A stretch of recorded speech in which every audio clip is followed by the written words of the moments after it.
Olá, pessoal, tudo bem? Dando continuidade à nossa aula sobre seleção de pessoal, né? Vamos agora iniciar através dos erros mais comuns em entrevistas, né?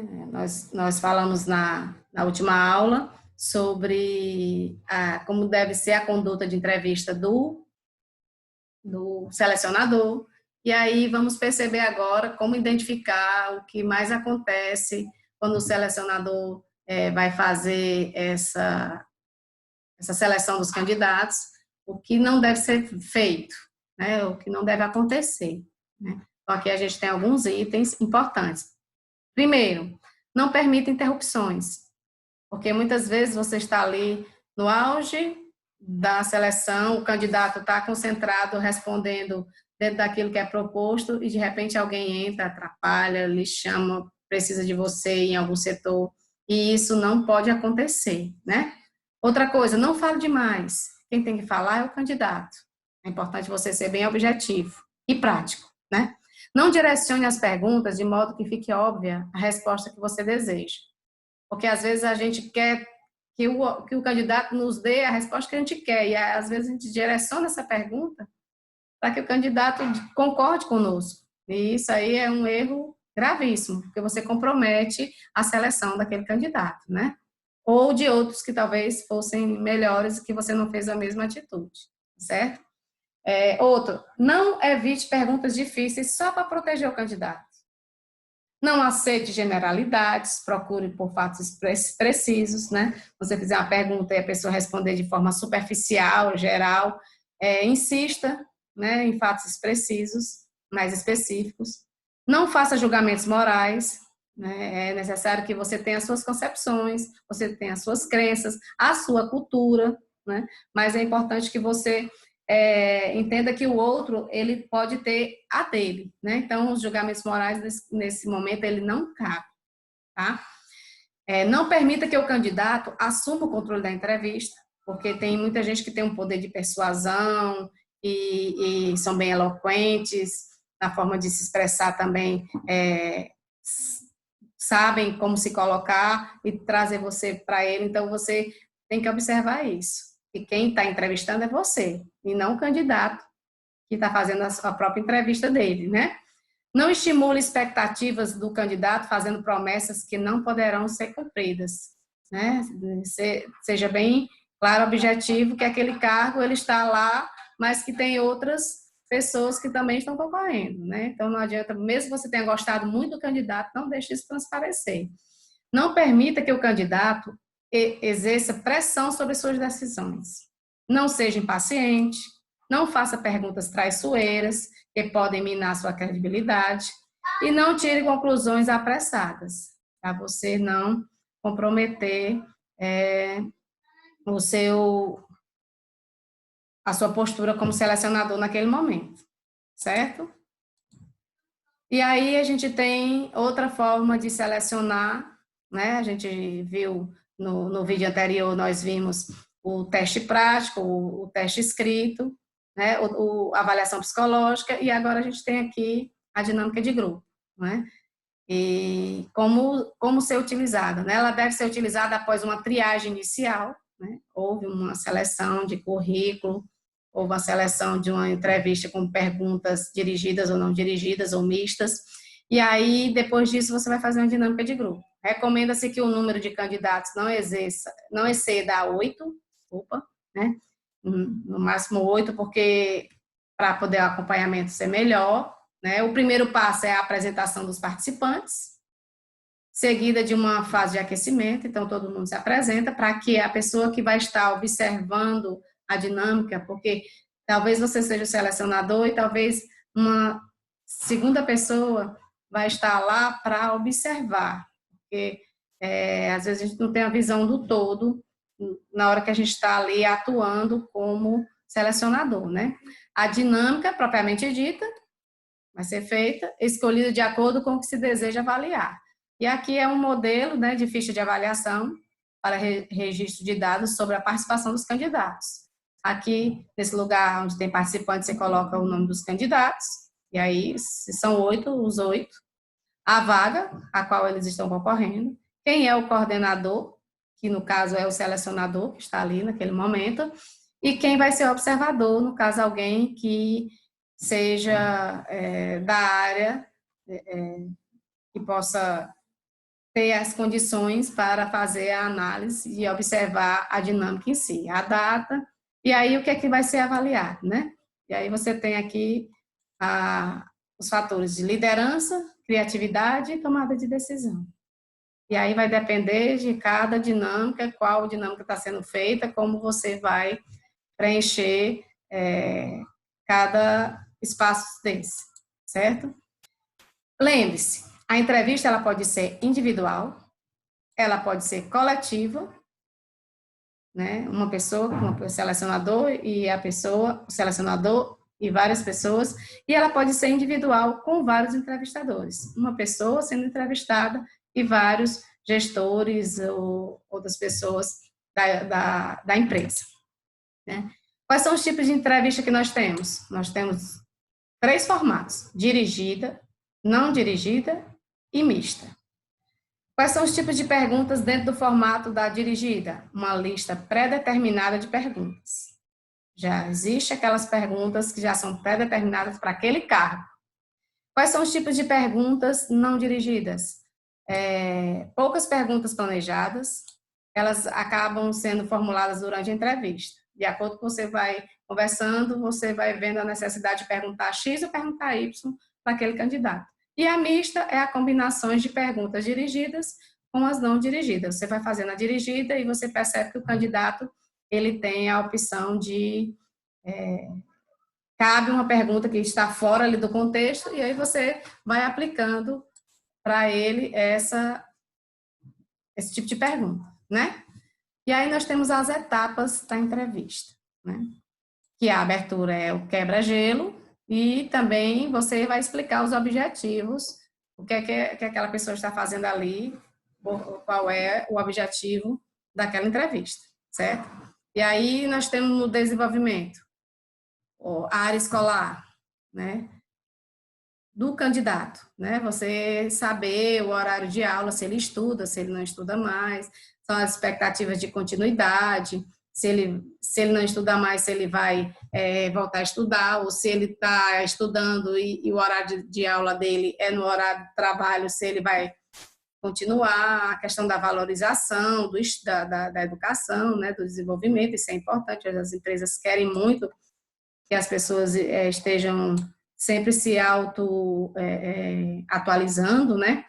Está sempre se atualizando de tudo para que ele seja um profissional melhor, né? Aí depois, a segunda etapa, você vai para a área profissional, os empregos anteriores, e aí conversar, perguntar, de acordo com cada cargo, daquilo que você quer saber, como era, como funcionava, o que levou ao candidato a sair do emprego anterior, quais são as expectativas, né, em relação ao emprego novo, as atividades envolvidas, já desenvolvidas em empregos anteriores, e o motivo da saída. Né? A área familiar, a composição da família, se é casado, se é solteiro, se tem filhos, né, atividades profissionais dos membros, né, o que, de repente, o marido ou a esposa faz, os filhos, se eles são da mesma área. E qual é a renda necessária? Aí depende de cada empresa, já às vezes pergunta para o candidato qual era a questão, os valores que ele recebia anteriormente ou que ele talvez vá querer receber, né?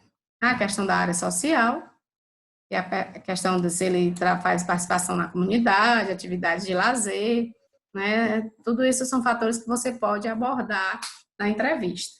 E o fechamento da entrevista, que é importante, é você dar informações sobre a empresa, né? Deixar bem claro para o funcionário como a empresa funciona, né? As informações sobre o cargo, né? O que é o cargo mesmo em si. O cargo é isso, mas você vai exercer várias funções nesse cargo, você vai fazer isso, aquilo, né?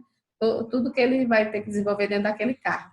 Horário de trabalho, que hora que entra, que hora que sai, o salário, os benefícios, o número de funcionários, a posição no mercado, né? As expectativas com relação ao funcionário, Dúvidas que ele tiver, você abre o espaço para ele falar quais são as dúvidas que ele tem, se ele quer perguntar.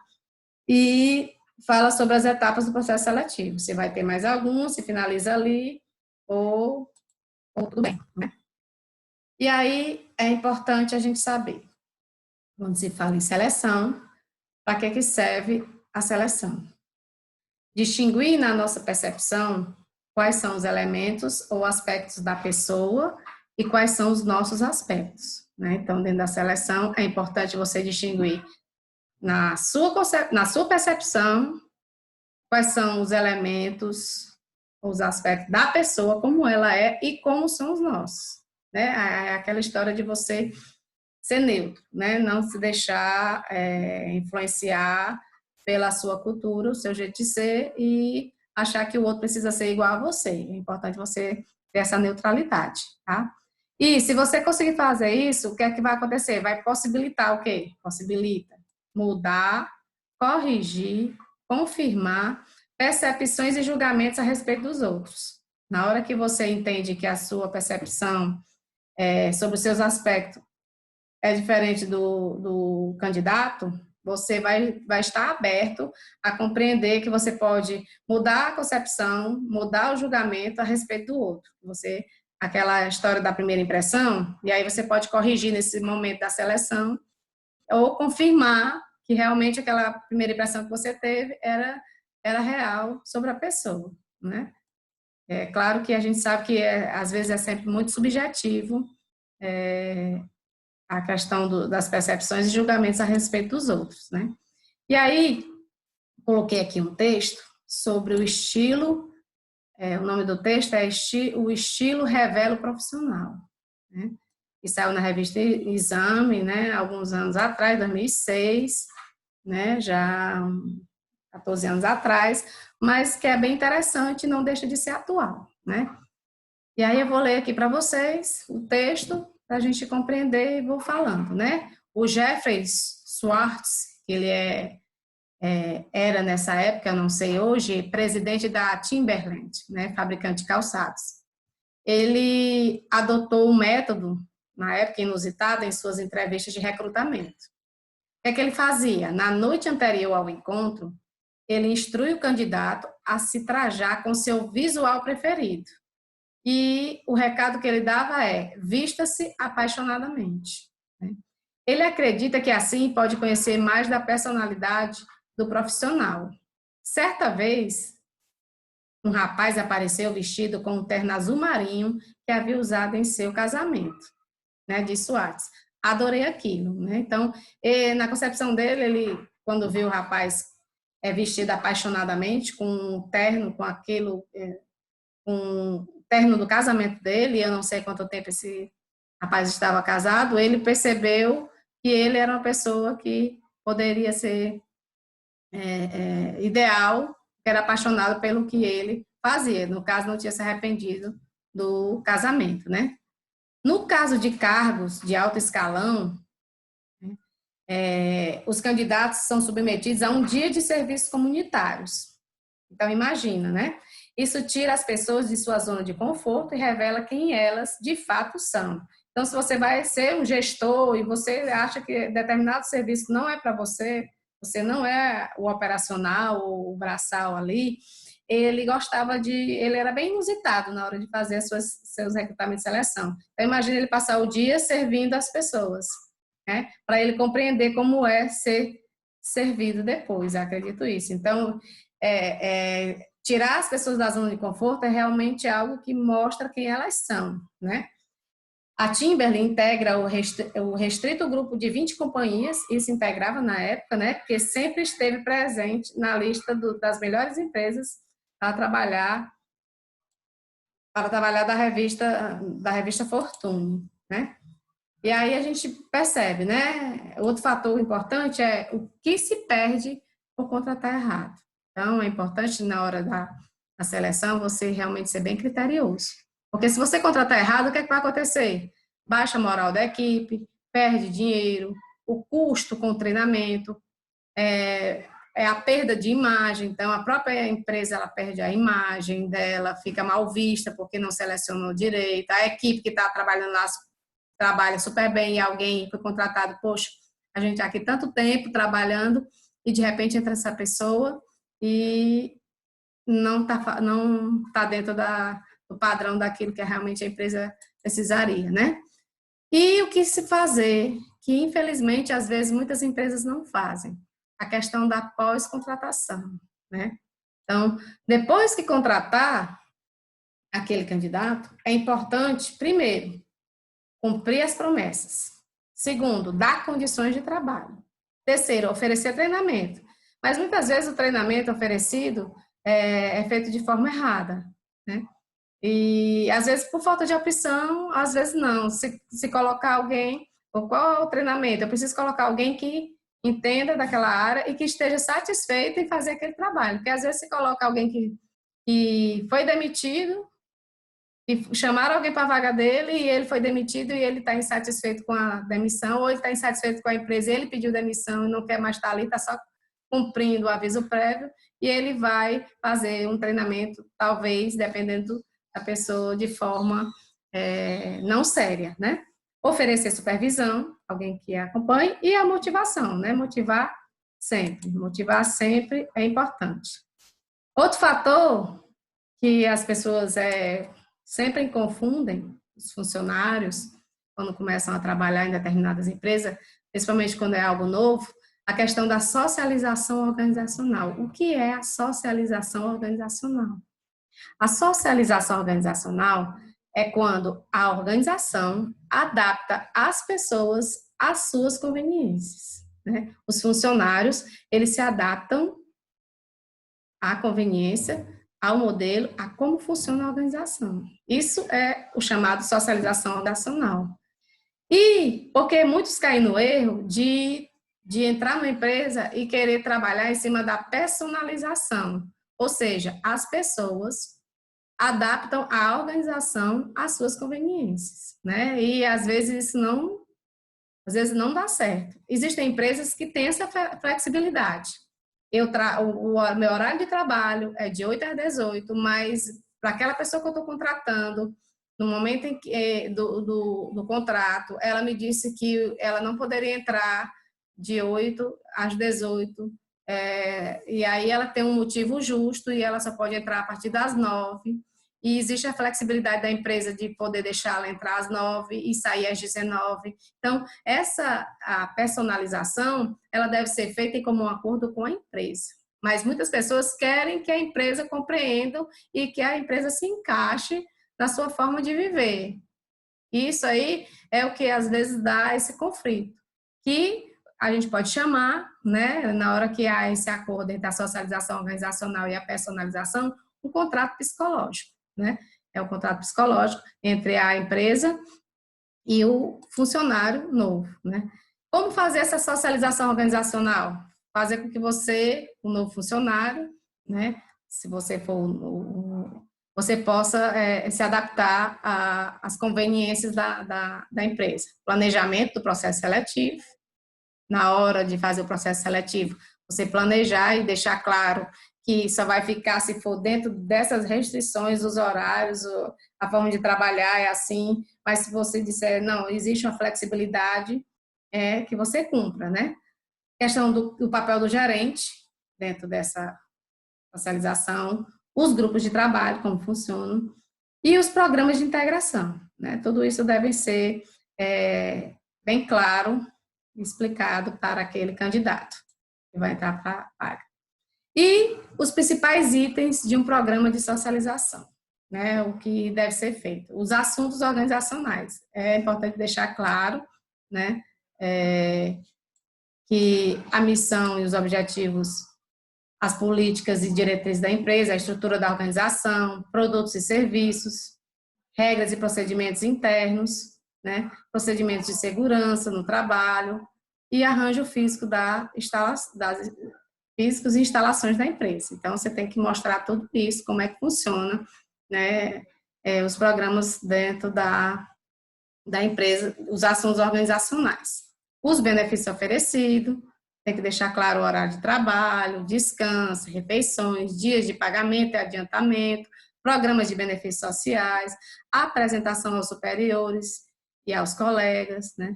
Tem também a questão dos deveres do novo participante, né? O que é que ele tem que fazer dentro da empresa, né? As responsabilidades básicas, visão geral do cargo, tarefa e objetivos do cargo, metas e resultados a alcançar. Tudo isso deve ser visto e repensado. E, por fim, né, a gente tem o acompanhamento funcional. Né? O que seria o acompanhamento funcional? Trata-se do acompanhamento durante o período de experiência. O funcionário foi contratado, se é 2 meses de experiência, se são 3 meses, se são 4 meses de experiência, que aconteça esse acompanhamento. Qual é o seu objetivo? O acompanhamento funcional. Verificar o desempenho inicial do novo funcionário, bem como sua inserção na organização, acompanhar as primeiras impressões do gestor sobre o novo funcionário e vice-versa. Quem deve conduzir? O RH, né? A setor de recursos humanos, ou a consultoria externa, se existir. A nossa aula de hoje finalizando, né? Eu espero que vocês tenham compreendido e até a próxima aula. E deixo vocês aí com as referências aonde foi as referências usadas para se fazer essa nossa aula de hoje. Forte abraço, até a próxima aula.